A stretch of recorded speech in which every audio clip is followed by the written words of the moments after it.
여러분 안녕하십니까? 광주 MBC 뉴스투데이 시작합니다.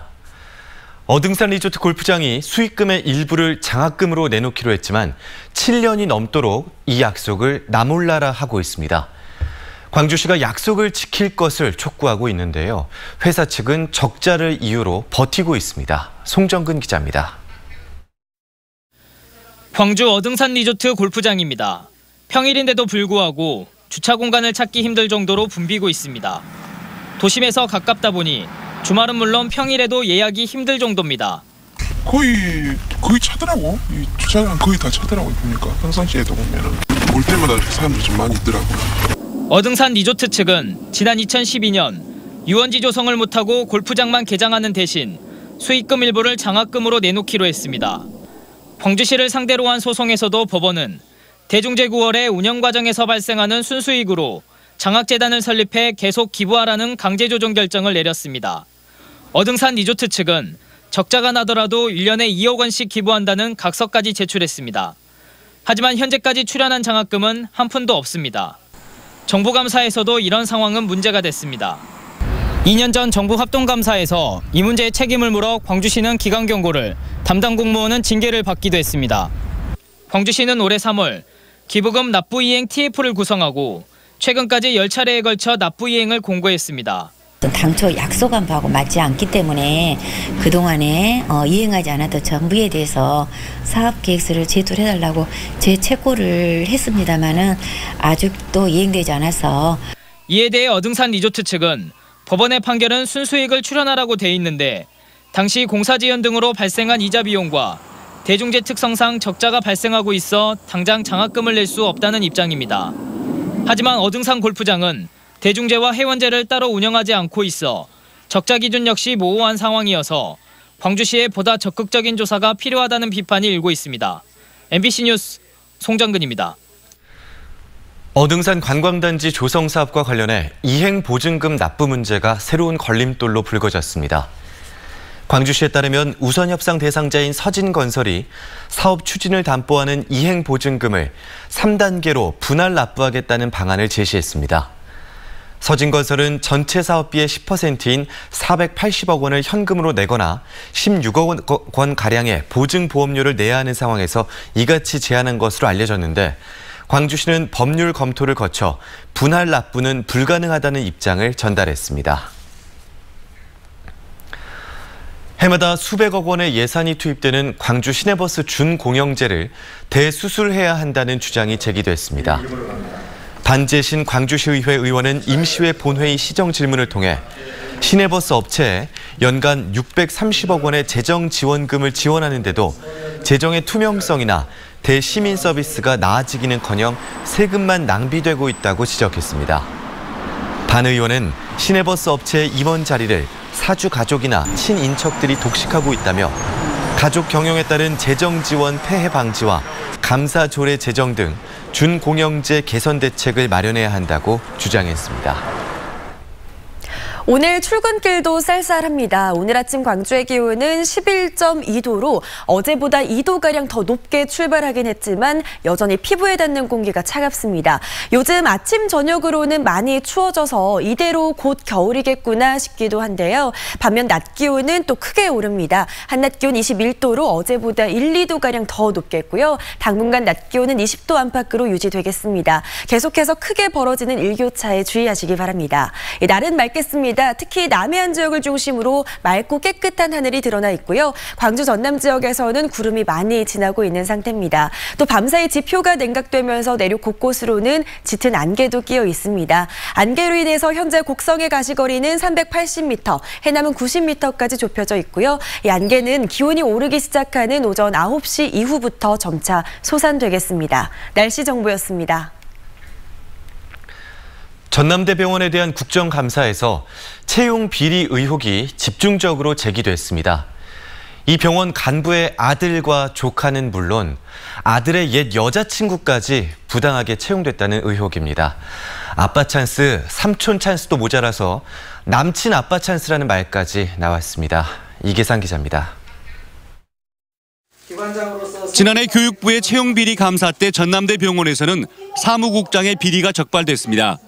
아들이 1등으로 합격한 시험에 관리위원으로 참여해 결제 도장을 찍었고 조카의 서류 면접 심사에서는 만점을 줬습니다.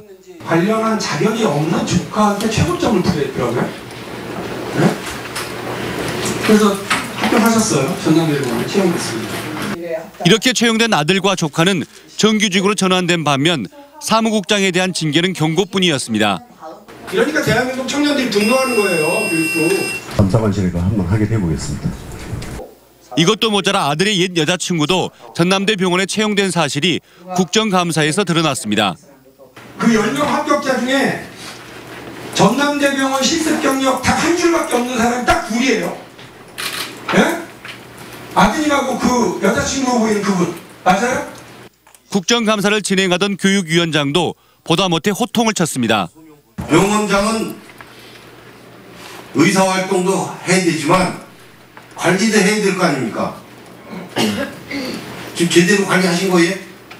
박용진 의원은 시험 출제 과정에도 관여하지 않았는지 확인이 필요하다고 밝혔고 이찬열 위원장은 철저한 진상규명을 위해 감사원 감사를 추진해야 한다고 말했습니다. MBC 뉴스 이계상입니다.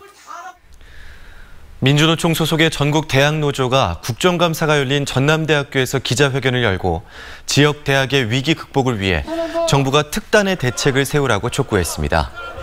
전국 대학노조는 학령 인구 감소로 특히 지역 대학들이 위기에 빠져 있지만 고등교육 재정 확대와 공영형 사립대 육성 등 문재인 정부의 공약들이 지켜지지 않고 있다며 이같이 주장했습니다. 광주 전남에서 외국인 강력 범죄가 잇따르고 있습니다.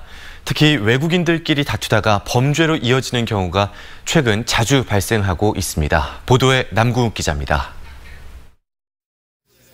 광주의 한 골목길, 한 무리의 남성들이 떼지어 몰려 있습니다. 잠시 후 무슨 일이 벌어졌는지 갑자기 한쪽으로 우르르 몰려갑니다. 무리 중 한 명이 동료에게 흉기를 휘두르기 시작한 겁니다. 흉기를 가져온 A씨는 이곳에서 러시아인의 팔을 찌르고 이를 말리던 우즈베키스탄인의 허벅지를 찌른 뒤 그대로 도주했습니다. 옷을 벗고 이게 피가 막 나왔어요. 다른 거 못 봤어요? 피가 많이 났어요. 예. 흉기에 찔린 36살 A씨와 23살 B씨는 생명에는 지장이 없는 것으로 알려졌습니다. 경찰은 평소 알고 지내던 이들이 술값 문제로 다투다 이 같은 범행을 저지른 것으로 보고 카자흐스탄 국적의 30대 남성을 쫓고 있습니다. 비슷한 시각, 나주에서도 외국인 사이에 시비가 붙었습니다. 양계장에서 일하는 태국인 노동자 27살 A씨는 동료 30살 B씨의 머리를 흉기로 내려쳤습니다. B씨는 병원으로 옮겨졌지만 생명이 위독한 상태입니다. 경찰은 두 사람이 일하는 방식을 두고 다투다가 이 같은 일이 일어난 것으로 보고 A씨에게 구속영장을 신청했습니다. 한편 지난 8월에도 태국인이 휘두른 흉기에 러시아인이 숨지는 등 외국인들 사이의 범죄가 잇따르고 있습니다. 최근 4년간 광주와 전남에서 발생한 외국인 강력 범죄는 살인 20여 건을 비롯해 총 3,000건에 육박하고 있습니다. MBC 뉴스 남궁욱입니다.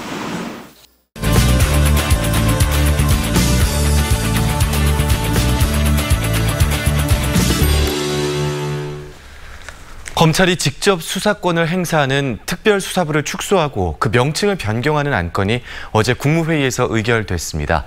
서울과 대구 또 광주를 제외한 나머지 대검찰청의 특수부가 사라지고 이름은 반부패 수사부로 바뀌는데요.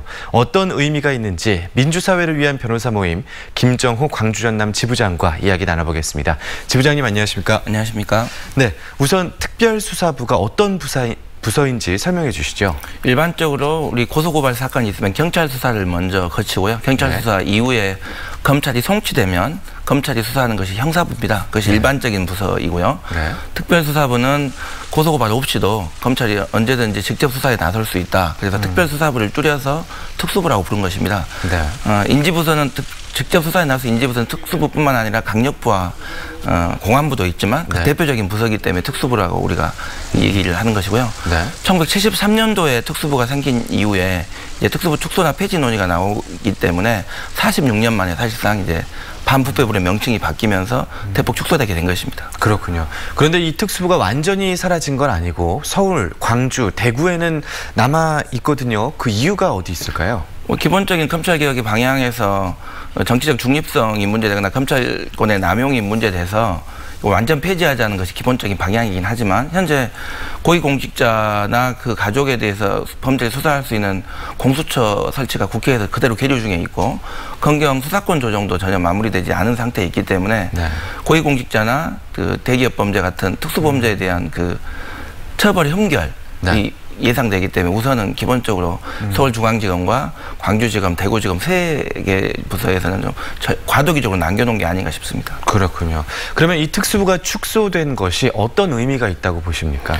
다만 이제 제가 문제 제기를 하고 싶은 것은 지금 기본적인 검찰개혁의 논의는 세계적으로 유례가 없이 기소 독점주의, 기소 편의주의 여러 가지 권한이 있는 검찰의 권력을 어떻게 민주주의에 올린 견제 균형을 통해서 통제할 것인가 이거에 대한 가장 기본적인 관점이어야 되는데 모든 것이 특수부 축소가 마치 전체의 정가의 보도인 양 이렇게 논의되는 것은 좀 문제가 있어 보입니다. 왜냐하면 특수부는 하나의 그런 논의의 하나의 그 지류일 뿐입니다. 더군다나 특수부를 폐지하겠다고는 하지만 그건 대검 중수부가 2013년 폐지되는 것과 똑같은 문제의식인데요. 지금 현재 서울중앙지검에는 30명 정도가 정원이고요. 지금 파견된 검사 포함한 50명 정도가 서울중앙지검 특수부에서 수사하고 있습니다. 이번에 조국 장관 수사 같은 경우와. 그런데 강주지검 같은 경우는 부장 포함해서 5명 뿐입니다. 지방에 있는 특수부는 워낙 규모가 적기 때문에 두세 개 남겨놓냐 축소하냐 이것은 7개를 3개로 줄였다는 큰 의미는 없고 서울중앙지검 특수부가 예전에 대검 중수부의 역할을 또 여전히 그대로 하고 있기 때문에 그 50명 가까이 된 그 대규모 인력이 남아있는 한 지방 특수부 몇 개 줄인다 이것은 사실상 이제 그런 개혁으로 가는 상징적인 조치라는 데 의미는 부여하겠지만 실질적인 개혁은 거리가 멀다 저는 그렇게 보입니다. 특수부의 순기능이라고 할 수 있는 게 있을까요? 좀 짚어주실까요? 몇 가지만. 일반 고소고발이 있어야만 범죄에 착수한 형사부에 비해서 특수부는 어쨌거나 이 국회의원이라든지 또 시장이라든지 구청장이라든지 하는 고위공직자들 또 어떤 검찰 간부나 경찰 간부 또 이런 또 대기업 범죄 또 어떤 그런 범죄에 대해서는 어떤 고소고발을 통해서 수사에 착수하는 게 한계가 있습니다. 그런 분들의 비리나 범죄를 견제하기 위해서는 특수부가 지금까지 순기능을 해왔던 건 사실입니다. 다만 정치적 편향성을 가지고 어떤 정치적 시비에 휘말리는 문제에서 또 부작용과 폐해를 낳기 때문에 순기능보다는 역기능이 많다. 그래서 이제 개혁의 대상이 된 것이죠. 그렇군요. 아까 말씀 중에 그러면 공수처가 설치가 되고 나면 이 세 곳의 특수부도 사라질 가능성이 있다고 보십니까? 큰 방향성에서는 공수처가 설치가 되고 또 이제 검경 수사권 조정을 통해서 경찰의 직접 수사 기능이 좀 또 보완되는 이 전제가 깔려야 되겠죠. 근데 문제는 지금 공수처 법안이 일부 야당에서 반대에 접하고 있고 또 한 가지는 또 국회의원이 대상이 돼야 되는데 국회의원을 입법 과정에서 빼버렸습니다. 사실은 국회의원이 들어가야 공수처에 또 의미가 있는 것 같은데 그래서 국회에서 그 사법개혁을 위해서는 공수처 방안이 남용되지도 않게 견제가 필요하겠지만 다만 제도적 취지를 위해서 살아있게끔 국회의원을 포함한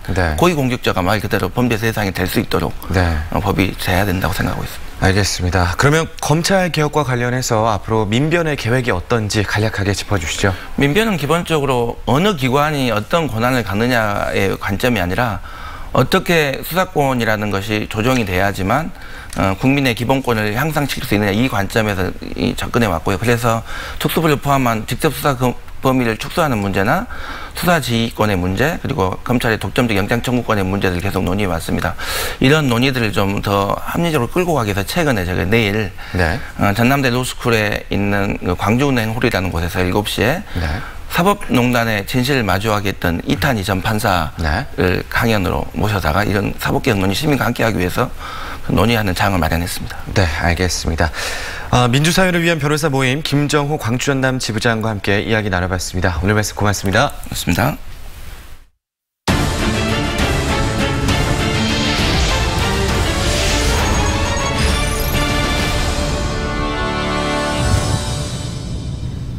기아 타이거즈가 메이저리그 지휘봉을 잡았던 맷 윌리엄스 감독을 신인 감독으로 확정했습니다.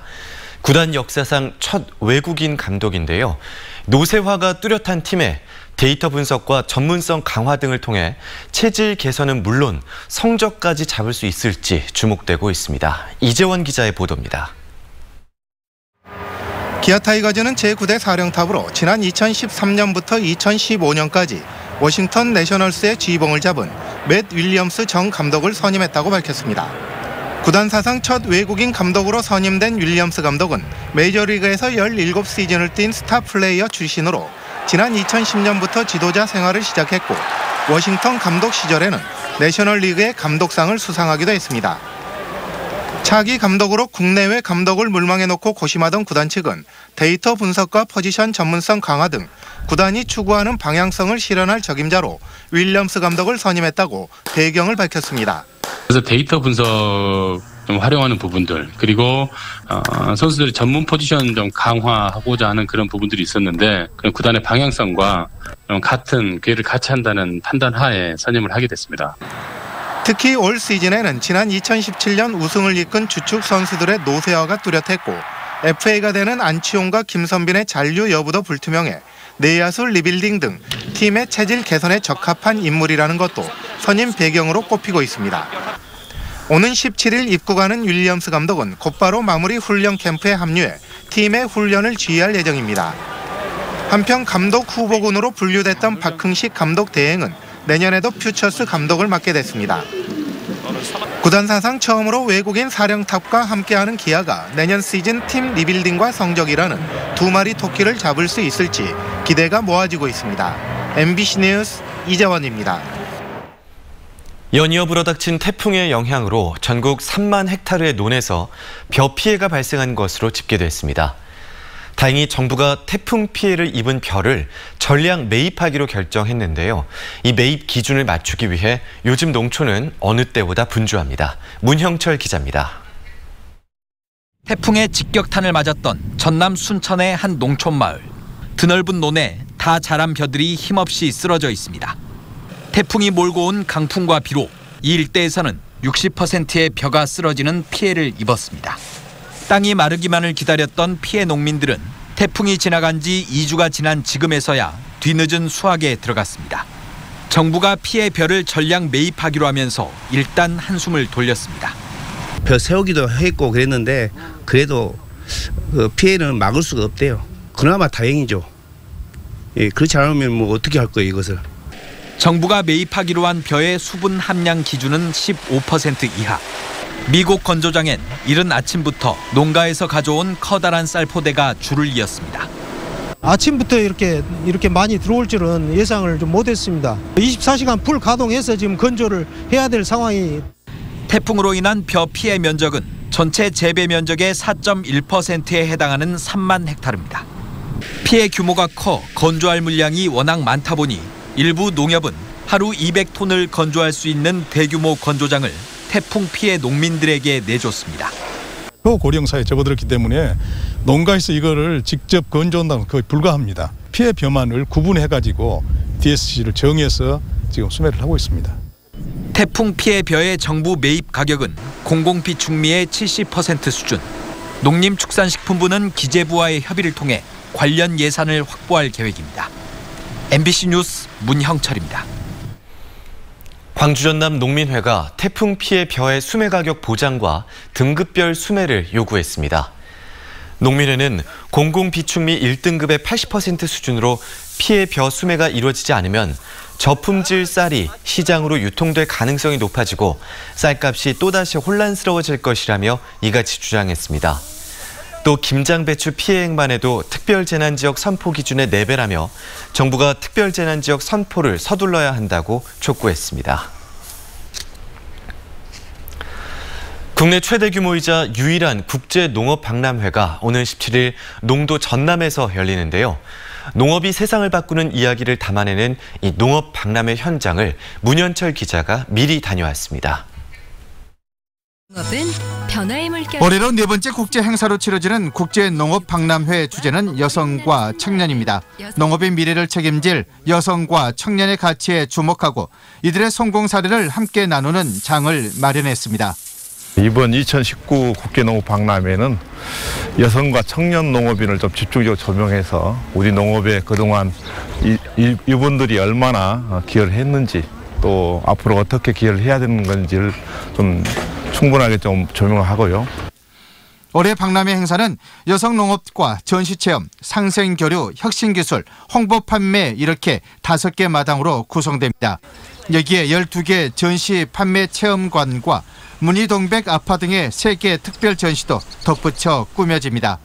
자칫 지루할 수 있는 농업이란 콘텐츠를 극복하기 위해 오감만족 체험에 중점을 뒀습니다.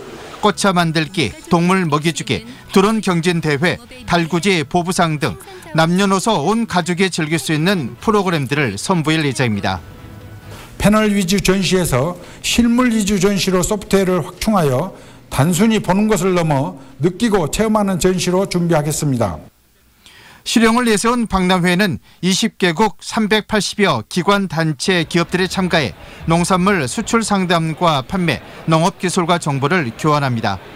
농업의 과거와 현재, 미래 그리고 세계 농업 트렌드를 한 곳에 모은 국제농업박람회. 농업이 세상을 바꾸는 이야기는 나주시 전남농업기술원 일원에서 17일부터 27일까지 11일 동안 펼쳐집니다. MBC 뉴스 문현철입니다. 광주 마륵동에 위치한 공군 탄약고 이전 사업을 군 공항과 별개로 추진해야 한다는 주장이 제기됐습니다.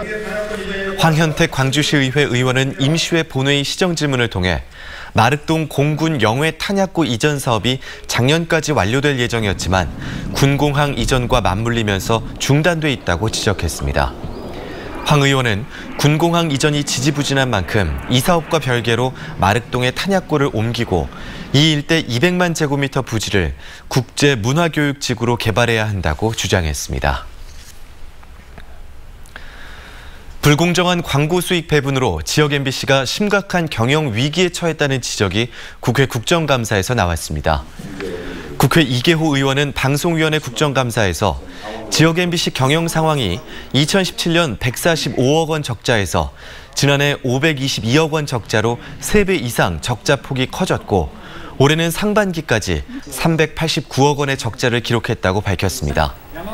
이계호 의원은 MBC 본사의 간접 광고 등 새로운 유형의 광고 수입을 지역 MBC 전파료 배분 대상에 포함해야 한다고 지적했습니다.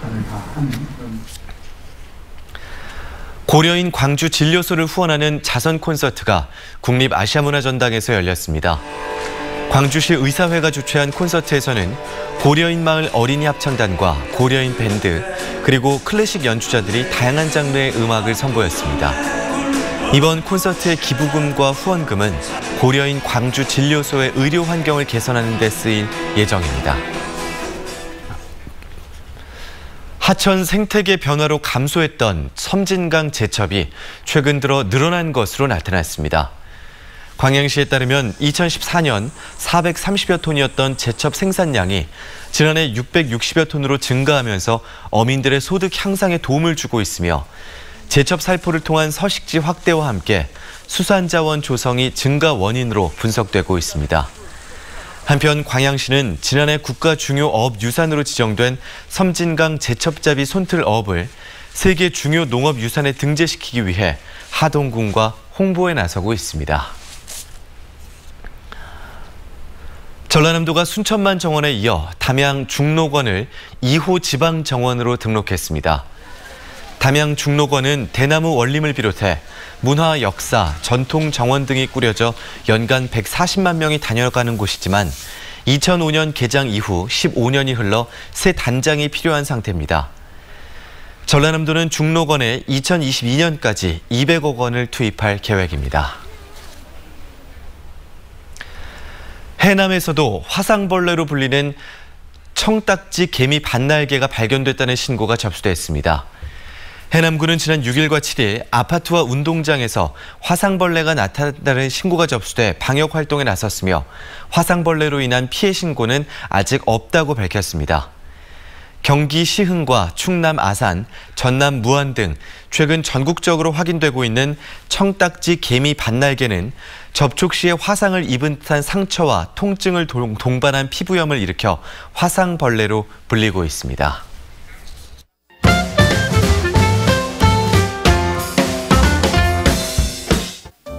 12세 이하 어린이와 만 75세 이상 어르신, 임신부를 대상으로 인플루엔자 무료 접종이 진행 중입니다.